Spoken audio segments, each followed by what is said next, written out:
Assalamualaikum warahmatullahi wabarakatuh. Selamat datang di mini podcast Suara Kesehatan, bersuara untuk hidup lebih sehat oleh UPTD Puskesmas Tanjung Uban. Hari ini kita kedatangan tamu, yaitu Dr. Rika Novelia Sari, yaitu dokter dari Puskesmas Tanjung Uban. Ya, jadi teman-teman, hari ini kita akan membahas permasalahan kesehatan terkait hipertensi. Selamat datang Dr. Rika. Hari ini kita akan membahas permasalahan kesehatan yang sering terjadi di masyarakat, yaitu permasalahan penyakit hipertensi. Nah, Dr. Rika ini sebagai dokter umum yang bertugas di UPTD Puskesmas Tanjung Uban, ya Bu ya. Ya, jadi ini kan sering terjadi nih Bu di masyarakat kita, bahwasanya penyakit hipertensi ini menjadi penyakit tidak menular yang seringkali terjadi kepada masyarakat kita, terutama di Indonesia.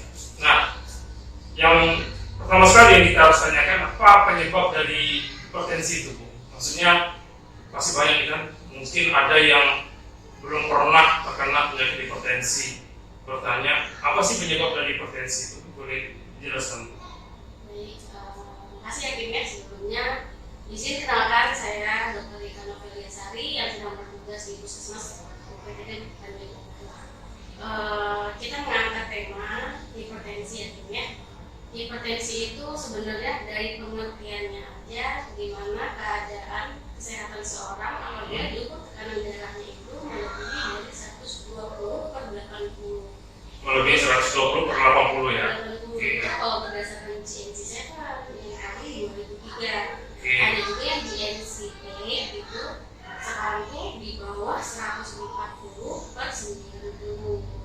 Cuman kita sebagai sebagai nakes yang saat ini, saya sendiri, saya lebih banyak menggunakan ke guideline yang GNC Seven, di mana tekanan darah itu kurang dari 120/80 atau idealnya dari usia dewasa sampai lansia itu 120/80. 120/80. Nah, penyebabnya yang tersering itu kenapa sih bisa banyak yang darah? Nah, iya betul.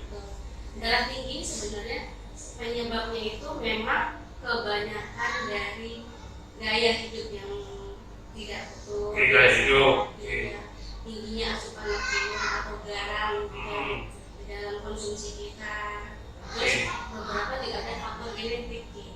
Oh gitu ya, beberapa faktor genetik. Berarti ini medis juga bisa ada sebagai penyakit medis yang bisa menyebabkan dari penyakit hipertensi juga bisa. Berarti secara umum itulah gambaran dari penyebab hipertensi ini ya Dok ya. Terus yang kedua, bagaimana seseorang itu dia bisa tahu kalau dia itu terkena hipertensi? Enggak ya? Ya. Sebenarnya kalau seseorang ingin tahu nih punya riwayat darah tinggi atau tidak, seseorang tuh harus memeriksakan dirinya dulu. Oh gitu, berarti harus periksa diri dulu ya. Oke. Berarti dia harus tahu nih, oh saya ini ada terkena hipertensi atau enggak. Berarti dia harus rutin memeriksa diri juga ya, cek secara rutin ya berarti ya. Oke. Kemudian selanjutnya Dok, kenapa seringkali di masyarakat ini lebih banyak, kalau dulu kan seringnya kita melihat lebih banyak lansia yang mengalami masalah hipertensi. Ya, kalau di lapangan ya Kim ya, sekarang enggak usia tua aja. Jadi nggak ada yang usia tua aja ya kena hipertensi ya. Sekarang usia muda pun udah ada tuh yang namanya darah tinggi. Tapi kenapa nih pertanyaannya, kenapa sering banyak kok lansia yang dapat darah tinggi ya? Benar. Itu tadi mungkin karena memang mungkin sih sebagai investment ini, karena faktor usia, kita bertambah usia itu kan keelastisitasan atau kekenyalan dari pembuluh darah kita itu semakin berkurang. Jadi pembuluh darah itu lebih kaku. Jadi kalau kaku itu otomatis tekanan juga akan meningkat. Yang kedua, kalau lansia ini kan perubahan hormonal itu juga sendiri juga bisa tuh mengganggu atau menjadi pemicu dari hipertensi tadi. Terus yang ketiga pola hidup gaya hidup ya. Berarti kan hipertensi untuk saat ini nggak hanya pada usia lanjut, tapi juga bisa menyerang pada usia muda ya. Terus juga banyak pertanyaan, berapa sih kadar normal kita mengkonsumsi garam dalam sehari-hari gitu? Kalau batasan normal untuk mengkonsumsi garam dalam keseharian ya Kim ya, keseharian mulai kita dari bangun sampai akhir itu dasarnya itu 5 gram dalam 1 hari. Dalam 1 hari. Itu ukuran kalau kita pakai sendok, setengah sendoknya sampai 1 sendoknya maksimalnya dalam 1 hari. Itu keseluruhannya ya. Gitu. Keseluruhannya. Keseluruhan untuk makanan yang kita konsumsi per hari. Segitu. Kalau lebih dari itu yang memicu untuk tensinya. Oke. Terus juga penyakit hipertensi ini kalau misalkan dilihat, apakah dia ini bisa turun-temurun? Misalnya saya nih terkena tensi, apakah keluarga saya juga bakalan terkena tensi gitu? Hipertensi ini kan sebenarnya berkaitan dengan gaya hidup ya.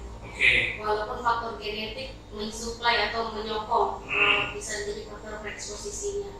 Tapi sebenarnya kalau seandainya dari keluarga tersebut gaya hidup memang tidak baik, kurang bagus, lifestyle-nya memang nggak suka olahraga, suka mengkonsumsi alkohol, merokok, ya kan konsumsi garam juga tinggi, itu mau nggak mau dapet tuh faktor pasti bakal ada. Mendukung faktor mendukungnya ada. Dari sana nggak bagus. Berarti gaya hidup seseorang sangat mempengaruhi apakah dia bakal terkena hipertensi atau enggak. Ya. Terus ada juga pertanyaan yang memang seringkali kita jumpa di masyarakat bahwasanya kalau saya nggak rutin minum obat nih, apakah hipertensi saya, apakah darah tinggi saya tetap normal atau enggak? Misalnya saya nih mungkin nggak rutin setiap malam, kadang-kadang malam ini lupa, besok ingat gitu. Kalau seperti itu gimana? Seperti itu.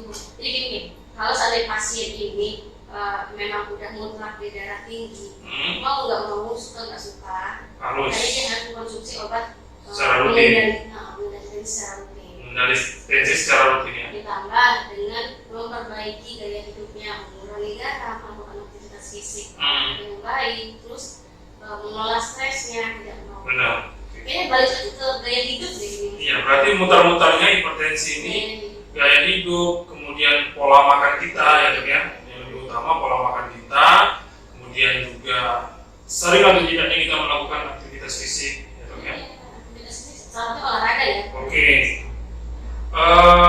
Kemudian ada nggak hubungannya hipertensi ini dengan penyakit diabetes?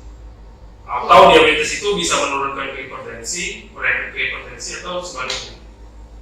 Berkaitan erat bisa. Berkaitan erat bisa hipertensi dengan diabetes. Contoh seorang penderita diabetes nih bisa dapat hipertensi. Kenapa? Karena dari diabetes itu sendiri itu kan ada gangguan pada tubuh mereka yang tidak bisa menghasilkan insulin atau resistensi insulin. Nah, insulin itu sendiri juga kalau seandainya terus banyak kan bisa mengganggu pembuluh darah. Nah, bisa meningkatkan tekanan juga. Resistensi insulin sih. Oh gitu ya, berarti bisa tetap berkaitan erat ya, tensi dengan penyakit diabetes. Nah,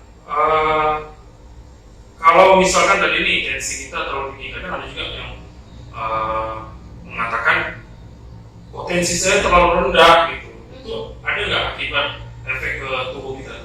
Ini tensi rendahnya apa memang dia tensi rendah atau lagi konsumsi obat tensi kerendahan jadinya atau gimana? Kondisinya dia memang mungkin sudah darah rendah gitu. Jadi efek ke tubuhnya itu apakah dia lemas harian atau gimana kalau tensinya rendah? Atau ada faktor-faktor yang menyebabkan ketika dia cek tensi, lah kok malah rendah tensinya gitu?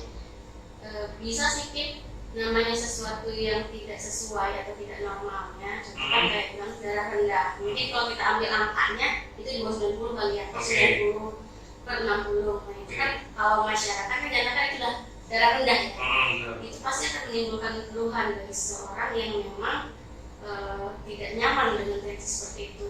Keluhan yang utama itu paling banyak lemas, sempoyongan, pusing gitu loh.